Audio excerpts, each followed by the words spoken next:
Subscribe now and press the bell icon. Never miss an update. Good morning students.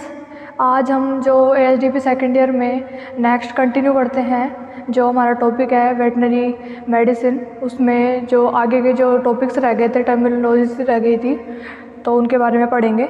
तो हमने father of medicine तो पढ़ लिया था। फादर ऑफ मेडिसिन तो हिप्पोक्रेटस को कहा जाता है, लेकिन हम आज पढ़ेंगे फादर ऑफ मेडिसिन, यानी कि फादर ऑफ वेटनरी मेडिसिन किसे कहते हैं, फादर ऑफ वेटनरी साइंस किसे कहते हैं, और जो वेटनरी साइंस के अंदर जो हम चिकित्सा पद्धति उपयोग में लेते हैं वो कौन सी होती है। ठीक है, तो हम देखते हैं आगे।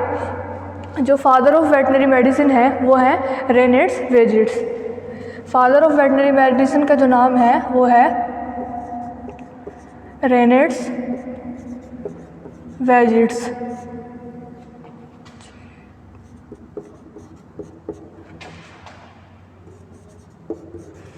Father of veterinary medicine. इसी के साथ में जो फादर ऑफ वेटनरी साइंस है वो कौन है, तो फादर ऑफ वेटनरी साइंस है वो है शालिहोत्रा। शालिहोत्रा को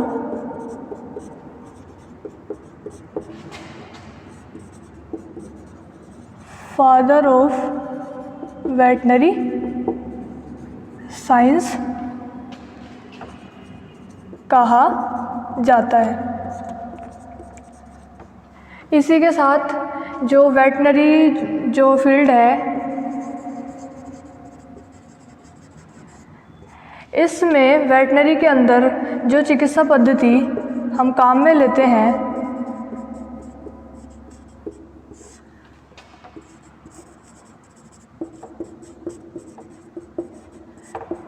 काम में ली जाती है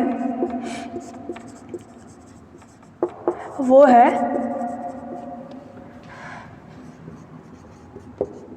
एलोपैथिक चिकित्सा पद्धति। ठीक है, तो फादर ऑफ वेटनरी मेडिसिन कौन है, रेनेट्स वेजिट्स।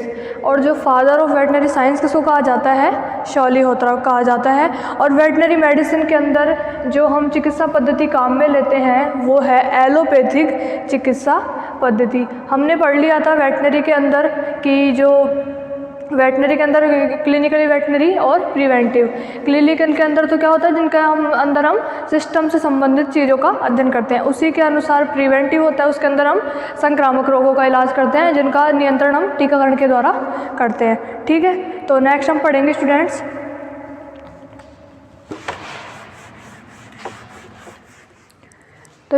नेक्स्ट हम कंटिन्यू करते हैं आगे। तो सबसे पहले जो हमारा नया जो टर्म्स है, डेफिनेशन है, वो है जूनोटिक। तो जूनोटिक डिजीज़ किसे बोलते हैं, जूनोटिक डिजीज़। जूनोटिक डिजीज़ वे रोग जो मनुष्य से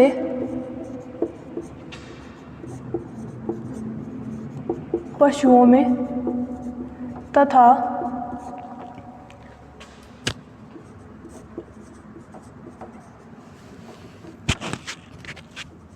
पशुओं से मनुष्यों में फैलते हैं, जूनोटिक रोग कहलाते हैं। वे रोग जो मनुष्य से तो पशुओं में और पशुओं से मनुष्यों में फैलते हैं, उन्हें कौन से रोग बोलते हैं, जूनोटिक डिजीज़ बोलते हैं। लेकिन ज़्यादातर जो जूनोटिक होते हैं, जो जूनोटिक डिजीज़ होती हैं वो संक्रामक होती हैं। लेकिन सभी संक्रामक जो डिजीज़ होती हैं वो जूनोटिक हो ये इम्पोर्टेंट नहीं है, जैसे कि ट्यूबरक्लोसिस है, डायबिटीज़ है, एंथ्रेक्स है। ठीक है, इसी के अलावा जो हमारी जो नेक्स्ट डेफिनेशन है वो है सीक्वली। सीक्वली का मतलब होता है कि पशु को कोई भी रोग हो जाता है, तो पशु को कोई भी रोग हो जाता है, उस रोग के समाप्त होने के बाद भी उसी रोग के लक्षण पशु के शरीर में असर के रूप में रह जाते हैं, तो उस स्थिति को क्या बोलते हैं? सीक्वली बोलते हैं। यानी कि किसी भी रोग के होने के पश्चात पशु के शरीर में उस रोग के प्रति जो विकृत दशा, अनुग्रम एवं अनुप्रभाव रह जाते हैं, उसे क्या बोलते हैं? सीक्वली। जैसे कि ब्रुसेलोसिस जो डिजीज़ होती है, बैक्टीरियल डिजीज़ होती है, इसके होने के बाद पशु को क्या होता है? हाइग्रोमा यानी कि ऑर्थराइटिस, यानी कि जोड़ों में सूजन आ जाती है और उसमें गैप आने लग जाता है। उसी प्रकार जो डिस्टेम्पर होता है कुत्तों में, जो डिस्टेम्पर होता है, कैनाइन डिस्टेम्पर जो रोग होता है, उसके बाद में हेजा यानी कि कोरिया रोग हो जाता है। ठीक है। सीक्वली क्या होती है? कोई भी रोग होने के पश्चात, कोई भी रोग होने के पश्चात उस रोग के लक्षण या अनुप्रभाव या विकृति का शरीर में रह जाना ही सीक्वली कहलाता है। ठीक है। जैसे कि हाइग्रोमा इन कैटल्स, ये कब होता है? ब्रुसेलोसिस डिजीज़ के बाद। ठीक है। एक canine distemper disease in dogs, जो किसके बाद होता है? कोरिया। ये कुत्तों में हो जाता है। कैनाइन डिस्टेम्पर जो डिजीज़ होती है, उसके बाद में कुत्तों में कोरिया रोग हो जाता है। उसी के आगे हम नेक्स्ट डेफिनेशन देखेंगे, वो देखेंगे डेथ की। डेथ, मृत्यु क्या होती है? मृत्यु क्या होती है? हृदय एवं श्वसन तंत्र, इन दोनों का जो कार्य होता है वो संपूर्ण रूप से बंद हो जाना, या पशु की ऐसी स्थिति जब उसके शारीरिक अंग पूर्ण रूप से काम करना बंद कर दें, जैसे कि श्वसन तंत्र व परिसंचरण तंत्र। पशु का श्वसन तंत्र व परिसंचरण तंत्र जब पूर्ण रूप से कार्य करना बंद कर देता है, तो ऐसी स्थिति को हम क्या बोलेंगे? डेथ। ऐसी स्थिति को हम क्या बोलेंगे? डेथ बोलेंगे। ठीक है।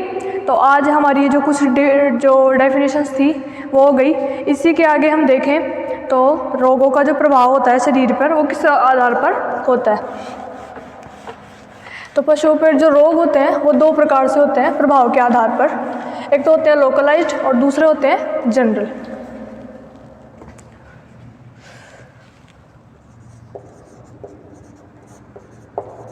प्रभाव के आधार पर रोग, तो ये होते हैं दो प्रकार के होते हैं। एक तो होते हैं लोकलाइज्ड और दूसरे होते हैं जनरलाइज्ड। लोकलाइज्ड तो क्या होते हैं? किसी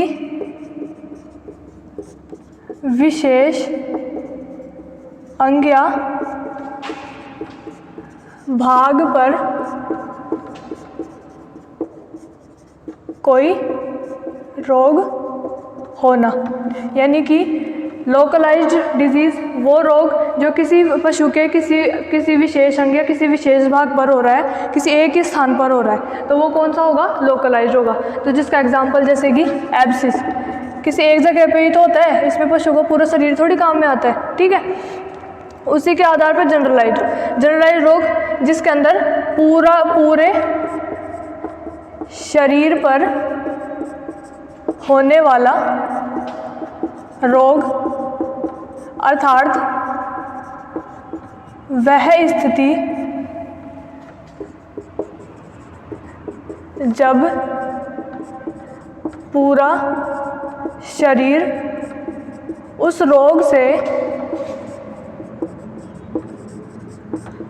प्रभावित होता है तो उसे कौन सा बोल देंगे, जनरलाइज्ड रोग बोल देंगे, जैसे कि HS, BQ एटसेट्रा।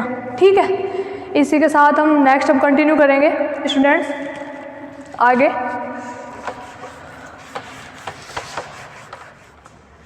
तो नेक्स्ट हम डेफिनेशन पढ़ते हैं। तो नेक्स्ट डेफिनेशन है फीवर। फीवर किसे कहेंगे, तो फीवर किसी भी अन्य कारण से शरीर का तापमान बढ़ना। ठीक है, किसी भी अन्य कारण से शरीर का तापमान बढ़ना, चाहे वो बैक्टीरियल हो, वायरल हो, प्रोटोजोल हो। ठीक है, एक होता है पायरेक्सिया। पायरेक्सिया का मतलब होता है किसी भी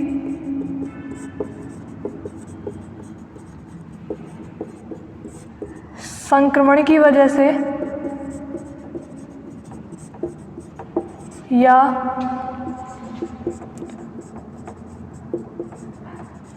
संक्रामक रोग की वजह से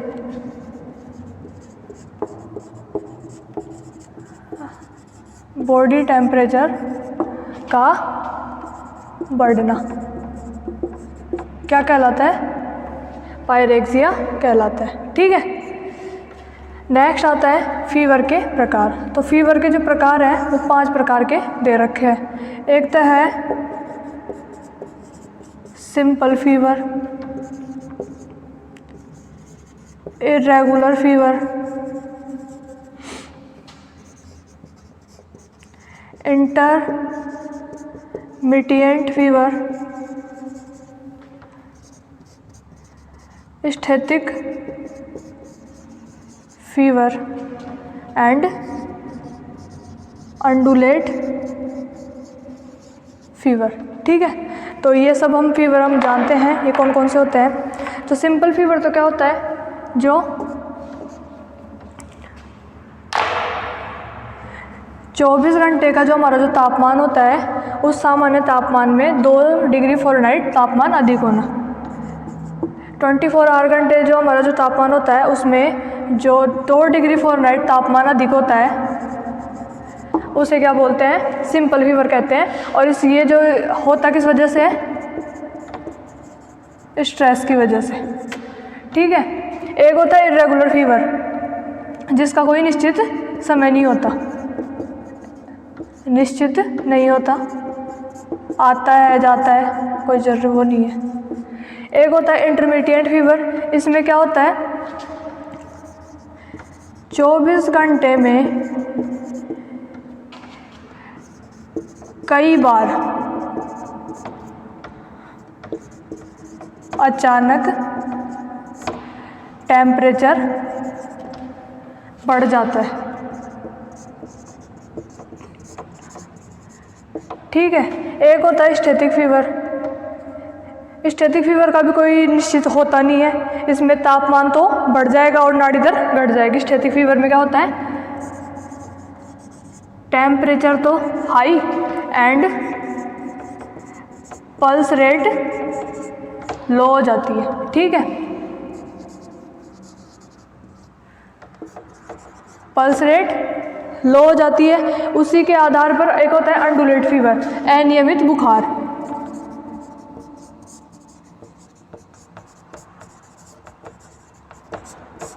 ये होता है अंडुलेट फीवर, जो ब्रुसेलोसिस जो रोग है, बैक्टीरियल डिजीज़ है, उसी का ये सिग्नेम है जिसको अंडुलेट फीवर भी बोलते हैं। इसमें अनियमित बुखार आता है और ये एक संक्रामक बुखार होता है। ठीक है, आगे हम पढ़ेंगे डेथ के टाइप्स।